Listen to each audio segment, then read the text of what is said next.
Exercice sur les structures alternatives. Donc là, on a 6 énoncés. Sur le premier, écrire un programme qui demande l'âge à l'utilisateur. Donc là, on va lire un entier à partir du clavier. On l'enregistre dans une variable. On va calculer l'année de l'utilisateur. En fait, on va faire l'année courante 2023 moins l'âge de l'utilisateur. Et donc, on affiche le résultat qui correspond à l'année de naissance, même si on peut se tromper de une année suivant le mois où l'utilisateur est né. Soit. Donc on va lire un entier. Alors allons-y, exécutons ça dans notre IDE. Donc j'ai créé un projet 4 exostructures alternatives. Je crée une classe principale exo 1. Je génère la méthode main. Ok. Donc on va lire un entier au clavier correspondant à l'âge de l'utilisateur. Donc on a besoin de notre outil scanner. Je vais l'appeler clavier. Est égal à new scanner. Ok. System.in. Ok. On demande à l'utilisateur de saisir son âge. Donc saisir votre âge. Et on lit son âge. Est égal donc à clavier. .nextInt. Ok. Donc maintenant, on doit calculer l'année. Donc par exemple, année est égal à 2023 moins âge. D'accord. Et là, on va l'afficher. Donc année de naissance. Et on concatène avec la valeur de notre variable année. Donc exécutons ce code. Quel âge avez-vous? 10 par exemple. Donc vous êtes bien né en 2013. Ok. Rien de plus.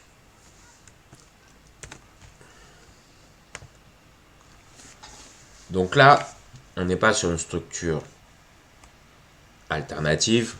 C'était juste un petit rappel sur lire un entier au clavier. Alors, ce qui nous intéresse maintenant, principalement, c'est les exercices qui suivent. Donc, soit l'intervalle i, moins 1 compris, et 1 non compris, dans l'ensemble des réels. Écrire un programme qui demande à l'utilisateur d'entrer un réel, enregistrer la réponse dans une variable x de type réel, puis après, on affiche le message x appartient à i si x fait partie de notre intervalle ou x n'appartient pas à i s'il ne fait pas partie de l'intervalle. Ok. Donc là, on doit tester. Pour pouvoir tester si x appartient à l'intervalle -1, 1, est-ce que x est supérieur ou égal à -1? Ici, on met supérieur ou égal puisque -1 est compris. Et il faut que x soit inférieur à 1. Là, on a une condition composée, puisque pour que x soit compris dans l'intervalle -1, 1, il faut que x soit supérieur ou égal à -1 et inférieur à 1. Donc on a bien une condition composée, on l'a dit en français, on a utilisé le « et » d'ailleurs. Il faut que les deux conditions soient vraies pour que notre condition composée soit vraie, c'est-à-dire que x appartient à notre intervalle défini. Donc on va,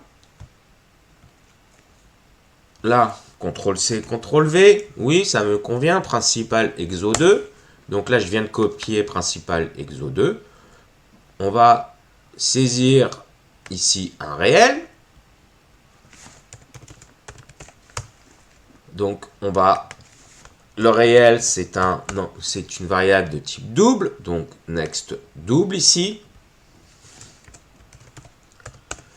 Puis on va tester si notre variable x est dans l'intervalle ou pas. Donc if on a notre condition composée, donc x, on a dit supérieur ou égal à moins 1.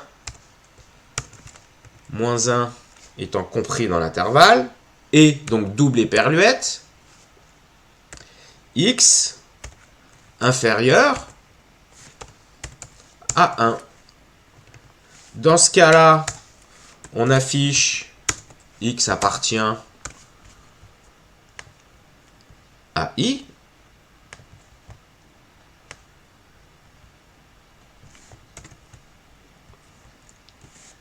Et si c'est pas vrai,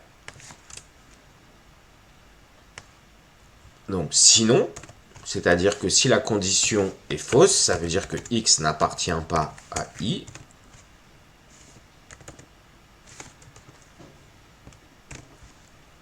Donc x n'appartient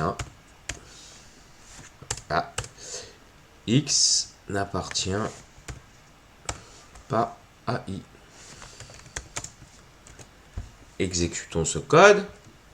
Donc si par exemple je saisis moins 2,5, x n'appartient pas à i. Je saisis moins 1, x appartient à i. Je saisis moins 0,5, il appartient. Je saisis 1, il n'appartient pas. Et je vais saisir 2. Il n'appartient pas. C'est bon. Regardons le 3. Un magasin de reprographie facture 50 francs les 50 premières photocopies et 25 francs les suivantes. C'est-à-dire que si par exemple j'ai un nombre de photocopies de 60, je vais payer 50 francs les 50 premières, donc c'est-à-dire 2500 francs, et donc il en reste 10 à payer à 25 francs, donc 250 francs, donc le total 2750. D'accord? Donc il faut qu'on teste, est-ce que le nombre de photocopies est inférieur ou égal à 50? Dans ce cas-là, on va avoir comme montant à payer 50 fois le nombre de photocopies, le nombre de photocopies étant lu à partir du clavier. Si j'ai sinon, c'est-à-dire que j'ai plus de 50 photocopies, donc le montant sera 50 fois 50 pour les 50 premières, plus 25 fois nombre de photocopies, moins 50 pour les suivantes. Donc, écrivons d'abord ce code. Ok. Donc, dans le 3, ici, on va saisir le nombre de photocopies. Ok. Le nombre de photocopies est un entier. Donc, je vais l'appeler NB photocopie. Et on va faire un next int. D'accord? Donc, si le nombre de photocopies, on a dit, est inférieur à 50,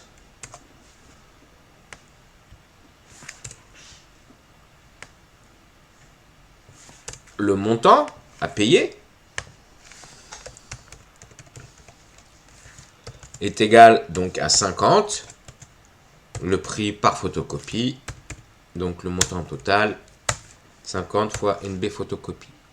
Alors là, j'ai besoin de calculer le montant autant dans la clause, ici dans le bloc correspondant à la condition vraie de ma structure alternative, que dans le bloc correspondant à faux, puisque je vais avoir ici, si le montant, si le nombre de photocopies est supérieur strictement à 50, dans ce cas-là, je vais avoir 50 fois 50 pour les 50 premières photocopies, plus 25 fois ici, donc on a dit NB photocopies, donc le nombre restant après les 50 premières photocopies, donc moins 50. Ok. Maintenant, intéressons-nous un peu à la portée de montant. Montant doit être accessible dans ce bloc-là, bien sûr, puisque je peux, suivant le nombre de photocopies, calculer dans ce bloc, ou calculer dans le bloc correspondant au else. Et avoir à afficher en dehors le montant